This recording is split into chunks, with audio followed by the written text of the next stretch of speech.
ಅಪ್ಪನ ಅಂತ ಹೇಳಿದ್ರೆ ಹೀಗೆ ಅವ್ರಷ್ಟು ಬಾರಿಸುವಾಗ ನಾವು ಇಷ್ಟ ಆದ್ರೂ ಸ್ವರ ಏರಿಸ್ತಿದ್ರೆ ಚೆಂಡಿಗೆ ಮರ್ಯಾದೆ ಉಂಟಾ? ಅದಕ್ಕೆ ಬೇಕಾಗಿ ಇಷ್ಟು ಏರಿಸಿದ್ದು. ಅದಕ್ಕೆ ಮರ್ಯಾದೆ ಉಂಟು ಕಾರಣಕ್ಕಾಗಿ ನೀನು ಮರ್ಯಾದೆ ಬಿಟ್ಟು ಮರ್ಯಾದೆ ಬಿಟ್ಟು ವ್ಯವಹಾರವೇ ಇಲ್ಲ. ಇಷ್ಟು ಮೊಗ್ಗ ಹಾಕುದಾಗ್ತದೆ ನೀನು. ಕಾರಣ ಉಂಟು. ನೀವು ನನ್ನನ್ನು ಅಪ್ಪುರದಲ್ಲೇ ಕದ್ದದ್ದಲ್ವಾ? ನೀನು ಅದಕ್ಕೆ ಜನ ಎನ್ನುವ ಕಾರಣಕ್ಕಾಗಿ ಎಂತ ಮಾತಾಡಿ ಒಂದು ಕೋಣೆ ಇಟ್ಟು ಬಿಡ್ತೀರಿ.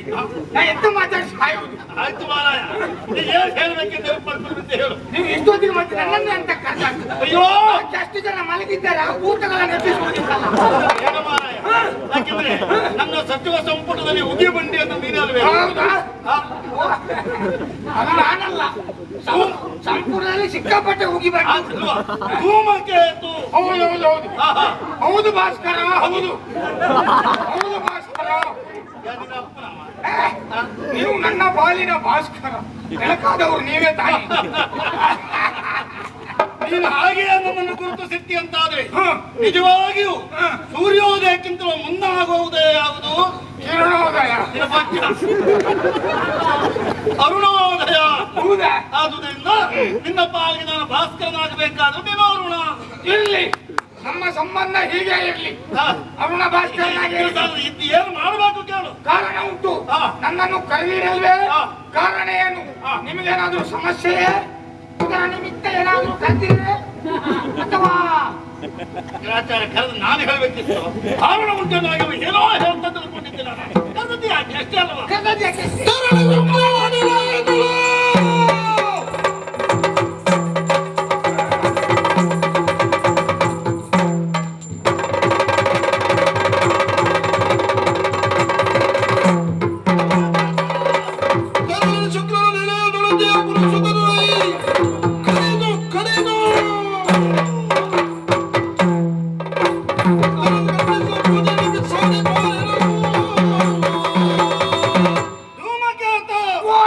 ಪ್ರಕರಣ ಮತ್ತೇನಲ್ಲ, ಧೂರ್ತರಾದಂತಹ ದೇವತೆಗಳು ನಮ್ಮ ಕುರಿತಾಗಿ ಅಸೂಯೆಯನ್ನು ಹೊಂದಿದವರು, ಹೇಗಾದ್ರೂ ಮಾಡಿ ನಮ್ಮನ್ನು ನಿರ್ವಂಶ ಮಾಡಬೇಕೆಂದು ಹೊರಟವರು. ಈಗ ಮಾಡಿದ ಸಂಚು ಆ ಗುರುಸುತನಾದಂತಹ ಕಚ ಎನ್ನುವವನನ್ನು ನಮ್ಮ ಗುರುಗಳಿದ್ದಾರಲ್ಲ ಶುಕ್ರಾಚಾರ್ಯರು, ನಮ್ಮ ಗುರುಗಳು ಅವರಲ್ಲಿ ಕಳುಹಿಕೊಟ್ಟಿದ್ದಾರೆ. ಮೋಸದಿಂದಾಗಿ ಅವರಲ್ಲಿರುವಂತಹ ಮೃತ ಸಂಜೀವಿನಿ ವಿದ್ಯಾಪಹಾರ ಮಾಡ್ಲಿಕ್ಕಾಗಿ ಬಂದವ ಅವನನ್ನು ಕೊಂದ ಬೀದಿಯಲ್ಲಿ ಬಿಸಾಡಿ ಬರಬೇಕು.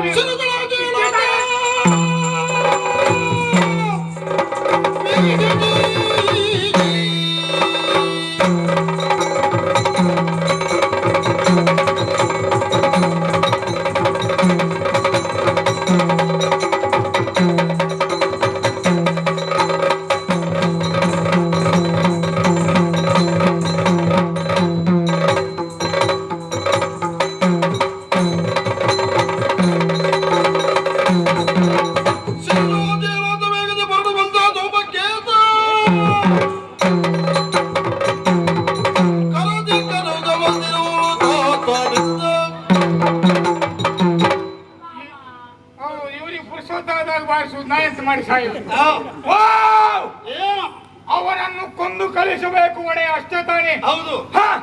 ನಿಮ್ಮ ಬೆವರು ಬಿದ್ದಲ್ಲಿ ರಕ್ತ ಕೊಡ್ತೇನೆ ನಾನು. ನಿಮ್ಮ ರಕ್ತ ಬಂದಲ್ಲಿ ಪ್ರಾಣ ಕೊಡ್ತೇನೆ ನಾನು.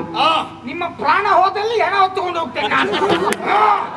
ಇಷ್ಟಿರುವಾಗ ಇಷ್ಟು ಮಾಡಿದೆ ಬಿಡುವುದಿಲ್ಲ. ಅಲ್ಲ, ನೀನು ಅನ್ನ ಹಾಕಿದ್ದಕ್ಕೆ ಏನಾದ್ರೂ ಮಾಡ್ತೀಯ ಅಂತಾನೆ ಗೊತ್ತುಂಟು. ಅದನ್ನು ಮತ್ತಿನ ವಿಷಯ, ಈ ಪ್ರಕರಣಕ್ಕೆ ಸಂಬಂಧಪಟ್ಟ ಏನು ಮಾಡ್ತೀಯ ಹೇಳು. ಈ ಪ್ರಕರಣಕ್ಕೆ ನಿಮ್ಗೆ ಇಷ್ಟು ನಾನು ಸಹಕಾರಿಯಾಗಿರುವಾಗ ಅವನನ್ನು ಕೊಚ್ಚುವುದರಲ್ಲಿ ಹಿಂದೆ ಮುಂದೆ ನೋಡ್ತೀರಾ? ಕಡಿದು ಬಿಸಾಡ್ತೇನೆ. ಅದಲ್ಲ ಇದು ತುಂಡು ಎಷ್ಟು ದೊಡ್ಡದಾಗಿ ಅದು ವಿಭಾಗ ಯಾವುದು, ನಾವು ತಯಾರು ಮಾಡುವುದು ಯಾವುದು ಅನ್ನೋದ್ರ ಮೇಲೆ ಉಂಟು.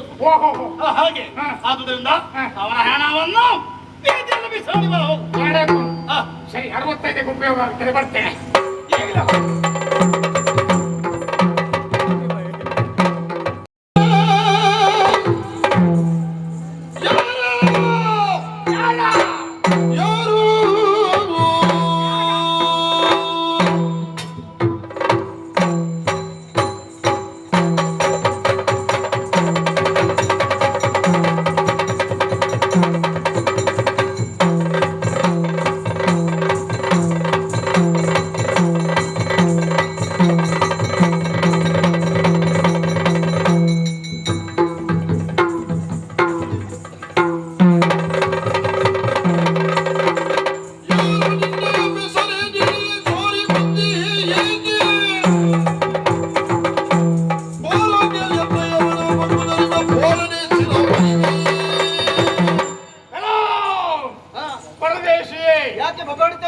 ಕಾರಣ ಉಂಟು. ನಮ್ಮ ಊರಿನಲ್ಲಿ ಇದೇ ರೀತಿಯ ಕ್ರಮದಲ್ಲಿ ನಾವು ಇರುವುದು. ಹೌದಾ? ಹೌದು. ಸರಿ. ನಿನ್ನನ್ನು ನೋಡಿದ್ರೆ ಈ ವ್ಯಾಪ್ತಿಗೆ ಒಳಪಟ್ಟವನಾಗಿ ಕಾಣುವುದಿಲ್ಲ. ಇಲ್ಲಿಯವನಲ್ಲ. ಸ್ವಲ್ಪ ಸುಂದರನಾಗಿ ಕಾಣ್ತಾ ಇದ್ದಿ. ಹಾಗಾದ್ರೆ ಪರದೇಶಿಯಾದಂತಹ ನೀನು ಇಲ್ಲಿ ಸಂಚಾರ ಮಾಡಬೇಕು ಅಂತಾದ್ರೆ ಕೆಲವು ರೀತಿ ನೀತಿಗಳುಂಟು. ಏನು? ಗಡಿದಾಟಿ ಈ ಕಡೆ ಬಂದಿದ್ದೆಲ್ಲ ನಾವು. ಬಂದ್ರೆ ನಿನ್ನಲ್ಲಿ ಉಂಟಾ ಪರವಾನಿಗೆ ಉಂಟಾ? ಪರವಾನಿಗೆ ಬೇಕಾ? ಆ ಕಡೆ ಸಂಚರಿಸೋದಕ್ಕೆ ಪರವಾನಿಗೆ ಉಂಟಾ? ತೋರಿಸಿದ್ರೆ ಬಿಡ್ತೀರಾ? ತೋರಿಸಿದ್ರೆ ಒಳಗೆ ಬಿಡ್ತೇವೆ. ಯಾರು ನೀನು? ಇಲ್ಲಿ ಒಂದು ಉಪಮಾನದಲ್ಲೆಲ್ಲ ಅದು ಇದು ಕಣ್ಣಿಗೆಲ್ಲ ಕೊಯ್ತಾ ಇದ್ಯಲ್ಲ, ಯಾವ ನೀನು? ಅಯ್ಯೋ, ಯಾಕೆ ಬಂದೆ? ಸುಮ್ಮನೆ ಹೆದರಿಸಬೇಡ ನೀನು. ಹೆಸರೆಂತದ್ದು? ದೇವಗುರು ಬೃಹಸ್ಪತಾಚಾರ್ಯರ ಮಗನವನು. ಕಚ ಎನ್ನುವುದು ನನ್ನ ಹೆಸರು. ಗುರು ಶುಕ್ರಾಚಾರ್ಯರಲ್ಲಿ ವಿದ್ಯಾಭ್ಯಾಸ ಮಾಡ್ತಾ ಇದ್ದೇನೆ. ಕುಶದ ಮಿದಿಯನ್ನು ತರುವುದಕ್ಕೆ ಇಲ್ಲಿಗೆ ಬಂದವ ನಾನು.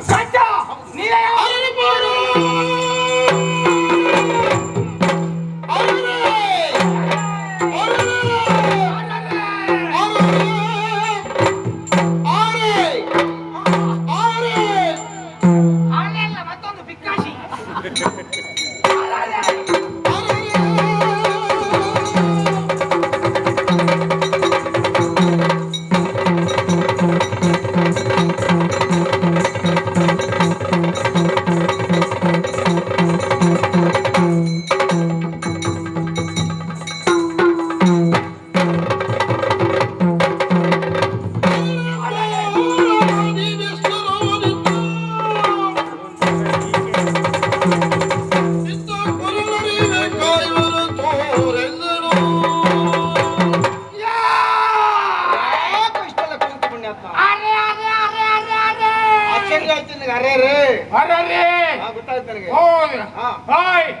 ನೀನು ಆ ಕಚ ಅಂತ ಹೇಳಿದ್ರೆ ನೀನೇ? ನಿನ್ನನ್ನೇ ಹುಡ್ಕೊಂಡು ಬಂದದ್ದು ಪಾಪಿ ಮಗನೇ.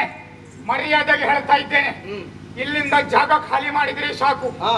ಉಪಾಯದಲ್ಲಿ ಏನೇನು ನಮ್ಮ ಗುರುಗಳಿಗೆ ಮೋಸ ಮಾಡಿ ಇಲ್ಲಿಂದ ಅವರಿಂದ ಬೇಕಾದಷ್ಟು ಪಡ್ಕೊಂಡು ಹೋಗ್ಬೇಕು ಅಂತ. ಮೋಸ ಮಾಡೋದಕ್ಕೆ ಬಂದವ ನಾನಲ್ಲ, ಮೋಸ ಮಾಡ್ತಾ ಇದ್ದವ್ರು ನೀವೇ. ಇಲ್ಲಿ ಗೊತ್ತಾದ ನಿಮ್ಮ ಸುಮ್ಮನೆ ಬಿಡ್ಲಿಕ್ಕಿಲ್ಲ. ಶಿಷ್ಯರಾಗಿ ನಮಗೆ ಎಂತ ಸಿಗ್ತಾ ಇಲ್ಲ ಮಾರ, ನೀ ಎಂತ ಕರ್ಮ ಮಾಡ್ತೀವಿ. ಹೌದಾ? ಹೌದು. ಗುರುಗಳೆಲ್ಲ ಹೇಳ್ತಾರೆ ಎಂತ ನೀನು ಗುರುಗಳ ಹತ್ರ ಹೇಳ್ತೀಯ? ಹೇಳ್ತಾರೆ. ಹೋಯ್ ಪುಣ್ಯಾತ್ಮ, ಸ್ವಲ್ಪ ಮುಂದೆ ಬಾ. ಯಾರು ನೀವು?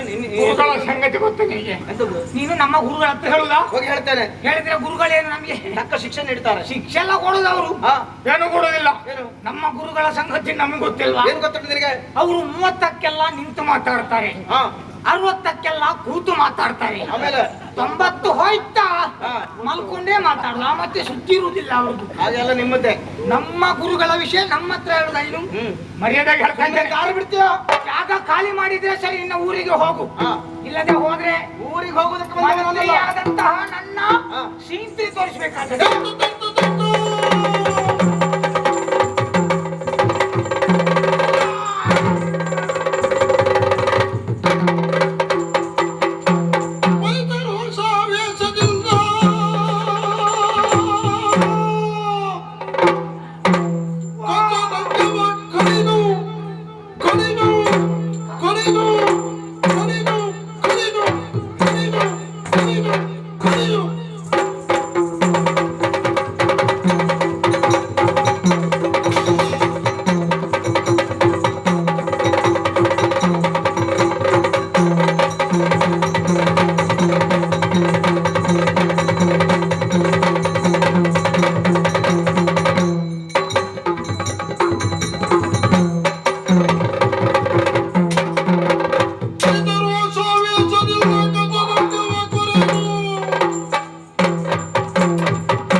ಹಿಡಿದಂತಹ 2 ಖಡ್ಗಗಳಿಂದ ಕೊಚ್ಚಿ ಕೊಚ್ಚಿ ಕೊಚ್ಚಿ ಕೊಚ್ಚಿ ಸಣ್ಣ ಸಣ್ಣ ತುಂಡುಗಳನ್ನಾಗಿ ಮಾಡಿಟ್ಟಿದ್ದೇನೆ. ಯಾರಿಗೆ ಬೇಕು? ಬಾಬು ತೆಗಿಬೇಕಾ? ಬೇಡ, ಇದನ್ನು ನೀವು ತಿಂದ್ರೆ ಬುದ್ಧಿ ನಿಮಗೆ ಬರುತ್ತೆ. ನಿಮ್ಗೆ ಬೇಡ. ಇಷ್ಟಾದ್ರೂ ಇದ್ರಿ ಮತ್ತೆ ಕಡೆಗೆ ಹೆಚ್ಚು ಕಡಿಮೆ ಆಗ್ತದೆ. ಅವ ಸರಿ ಇಲ್ಲವ. ಅವನ ಮಾಂಸವನ್ನು ನಾವು ಮುಟ್ಟಬಾರದು. ಮತ್ತೆ ನಿಮಗೆ ಬೇಡ, ಇವರಿಗೂ ಬೇಡ. ಹಾಗಂತಾದ್ರೆ ಇಲ್ಲಿ ಇಟ್ಟು ಹಾಳು ಮಾಡುವುದು ಸರಿಯಲ್ಲ. ಈ ಸುಂದರಿಸಲ್ಪಟ್ಟಂತಹ ಶರೀರವನ್ನು ಒಂದು ವೇಳೆ ನಮ್ಮ ಗುರುಗಳು ನೋಡಿದ್ದೆ ಹೌದು ಅಂತಾದ್ರೆ ಇವನಿಗೆ ಮತ್ತೆ ಜೀವವನ್ನು ಕೊಟ್ಟಾರು. ಹಾಗಾಗಬಾರದು ಅಂತಾದ್ರೆ ಈ ಶರೀರ ನಶಿಸಿ ಹೋಗಬೇಕು. ಏನು ಮಾಡುವುದು? ಓಹೋ, ಕಾಣುತ್ತಾ ಇದೆಯಲ್ಲ ದೊಡ್ಡ ಸಮುದ್ರ. ಈ ತುಂಡುಗಳನ್ನೆಲ್ಲ ರಾಶಿ ಹಾಕಿ ತೆಗೆದು ಸಮುದ್ರಕ್ಕೆ ಬಿಸಾಕಿ ಸಿಕ್ಕ ಸಿಕ್ಕ ಮೀನುಗಳು ತಿಂದು ಹೋಗಲಿ. ಮುಂದೆ ನಾನು